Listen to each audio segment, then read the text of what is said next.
We recently helped a woman who was involved in the Oregon wildfires. This woman had lost her home and all of her belongings, and all she had left was her 2 children and her cat. And she was desperate to find the cat. And luckily, it was found, and we were able to help her get the emergency care the cat needed. And we were able to reunite Sonny with his family. It's awesome to be able to help someone that had lost everything and be able to keep their pet.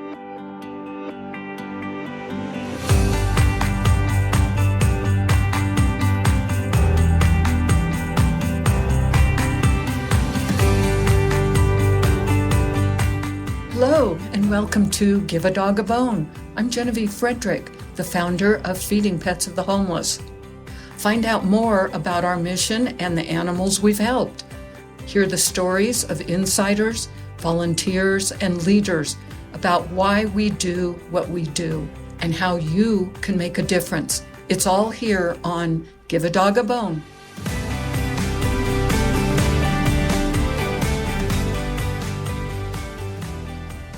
Welcome to this episode of Give a Dog a Bone. Today, I'd like to introduce our compassionate office manager, Laura Brown. Laura, welcome. Tell the audience a little bit about yourself and how long you've been on the staff of Feeding Pets of the Homeless. Thank you, Genevieve. I am a proud mother of 3 children, and I have been married for 33 years to my wonderful husband. And I am the office manager here at Feeding Pets of the Homeless.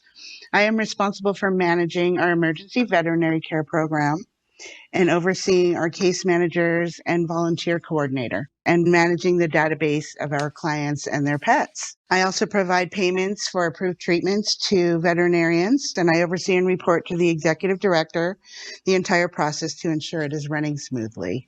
And I have worked with Feeding Pets of the Homeless for a little over 6 years.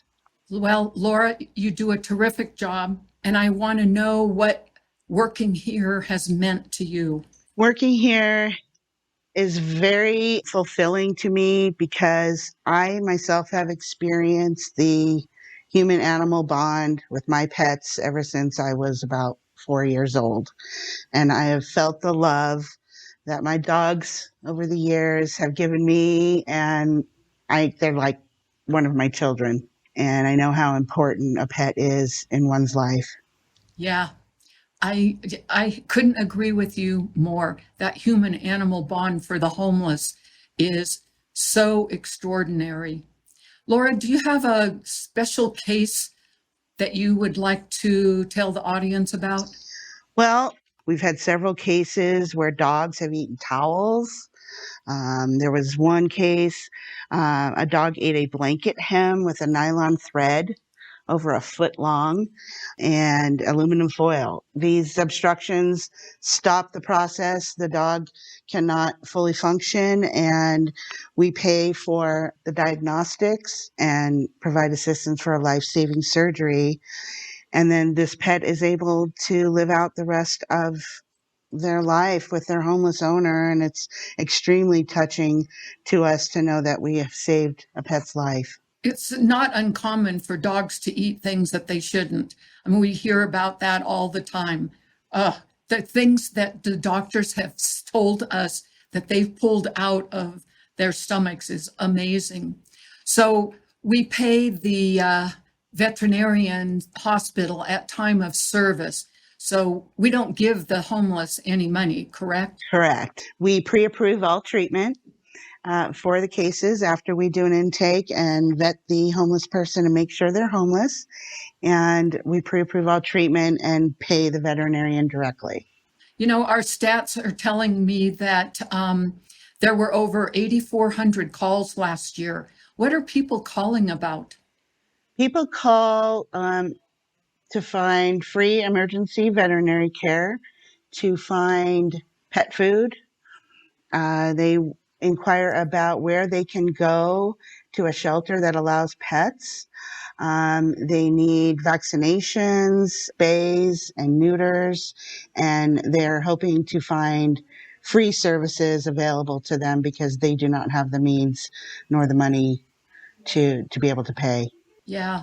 Another example of a fulfilling case, we recently helped a woman who was involved in the Oregon wildfires. During an evacuation, her cat disappeared and she lost her entire home and everything that was in it. And her cat, Sunny, ran off, and 4 days later, it was located. And when it was found, it had a dislocated front shoulder and a huge open wound on its leg. So we were able to approve and provide the assistance for the exam and the diagnostics. And the shoulder was broken, and Sunny's leg needed to be amputated. So this case impacted us because this woman had lost her home and all of her belongings, and all she had left was her two children and her cat, and she was desperate to find the cat. And luckily it was found, and we were able to help her get the emergency care the cat needed. And we assisted with $900 to have the cat's leg amputated, and we were able to reunite Sunny with his family. It's awesome to be able to help someone that was just, had lost everything, and be able to keep their pet. I'm so glad that she was able to find us. And I'm sure that some of the agencies in that fire area in Oregon are the ones that told her to call us when that cat needed our help. Many times the homeless don't call us in time, and those are the cases that break our heart. You want to tell us about one of those? Yeah, unfortunately, we do have to deal with euthanasias. They're very difficult on us, but we do rely on our partner veterinarians' professional experience to determine and discuss these options with our clients. There was recently a case in Los Angeles, a woman named Maria and her dog Chiquita, who was a perfectly healthy German Shepherd, but she lived down in the riverbed, and because of that, had to walk extremely long distances all of the time. And one day, the dog had slipped a disc in its back, and it could not be repaired, and the dog couldn't walk anymore, and unfortunately had to be euthanized. And because of her lack of housing is why this happened. So the dog suffered.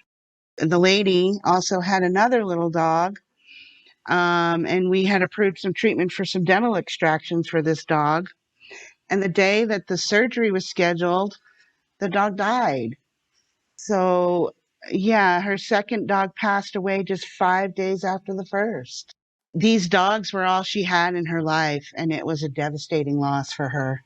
I personally took this case. The couple that owned this little Yorkshire Terrier was participating in a rehabilitation program. They were both drug addicts, and their little dog literally had a string and could not defecate. There was a string, and it was an obstruction of over 12 inches of a hem of a blanket with nylon thread. And this impacted me because this case started on a Thursday, and the next morning the hospital called me and said, there's no way this owner can afford this. And I said, well, we can give our maximum assistance. Can you do the surgery for that? And they said no, because it was so involved. This string went all the way through the dog's intestines. So I said, well, please, I'm going to call another organization. It was in San Diego. I called another organization, got them involved right away, and we were able to come up with enough assistance to have the surgery done on this dog. And I believe that if that dog didn't make it, those two people wouldn't have stayed involved in the program they were in, because they would have been devastated. And something like that, where, I mean, they were literally getting ready to get permission from the owners to euthanize this dog. And I said, no, I know there's other help available. So that one was pretty emotional. I felt really good about that afterwards, knowing that I stepped in and stopped it and we saved this dog's life. It was amazing. It was a really good feeling. Yeah. This is why she makes such a great case manager, because she goes above and beyond what we are able to do and reaches out to other organizations. I've seen her do this more than once, and I can't help but appreciate her compassion for these folks that are struggling on the streets every day. And then I could talk about how hard it is on us when a veterinarian recommends euthanasia on a pet. The dog is, has cancer and is extremely ill and in pain, and the person won't listen to the veterinarian and takes the pet home, back out onto the streets with minimal pain medication, and we know that pet's suffering, and it's just sad to us to know that the pet's suffering, and we wish that they would have listened to the veterinarian's advice. Those are hard on us. And listening to those stories over and over, sometimes within hours and days, can cause us to have our own physical, emotional, and mental exhaustion. So we do have to practice letting these crises go.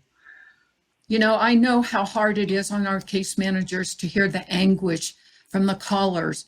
How do you manage the compassion fatigue? Well, we discuss our cases. The managers get together at least every other week, and we talk about the cases that have affected us so that we can get it out in the open and get it off of our chest.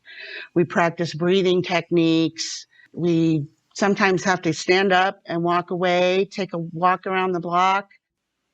I want to say that probably the first 3 years I worked at Pets of the Homeless, it was hard for me, but I have learned how to let them go.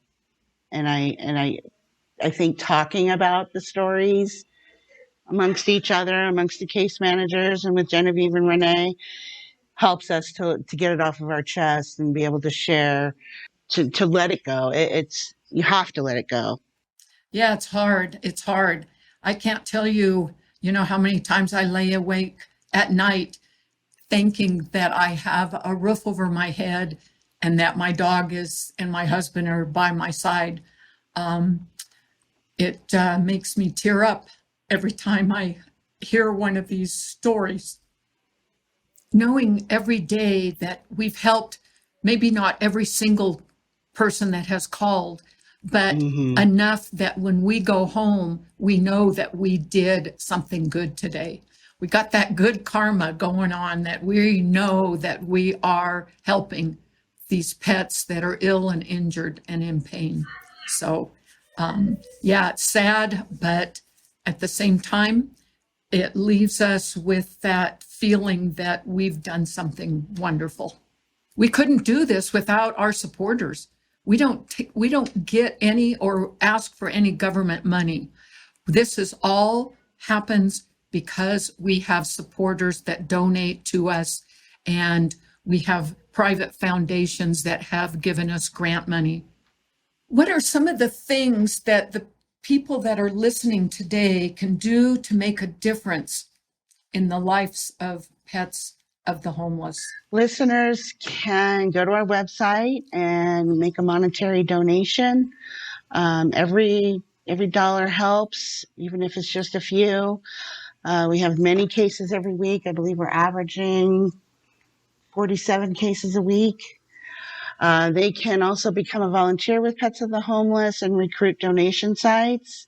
If they are a business, they can become a donation site that can collect donations of pet food. And then the donations are taken to a food pantry, a soup kitchen, or a homeless shelter where the homeless congregate and can get free meals. Then they can also get pet food for free for their pets. Interested veterinarians can become a partner and join our network of over 1,000 veterinarians across the country. They can become a donation site where they can collect donations of pet food, and they can also apply for a grant with Pets of the Homeless where we will sponsor wellness clinics in their community if they see the need. Awesome. Well, That's all the time we have for today. Thank you, Laura, for the wonderful job you do to help the thousands of pets you have personally helped over the last 6 years. Be sure to listen to our next podcast, Give a Dog a Bone, to learn about the work we do to help pets of the homeless across the country.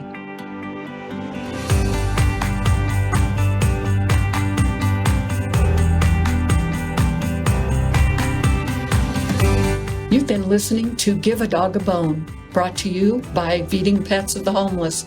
If you've enjoyed the show, help us by leaving us a 5-star review. It really helps new listeners find the show. If you'd like to connect with us, you can find us on social media and the web at petsofthehomeless.org.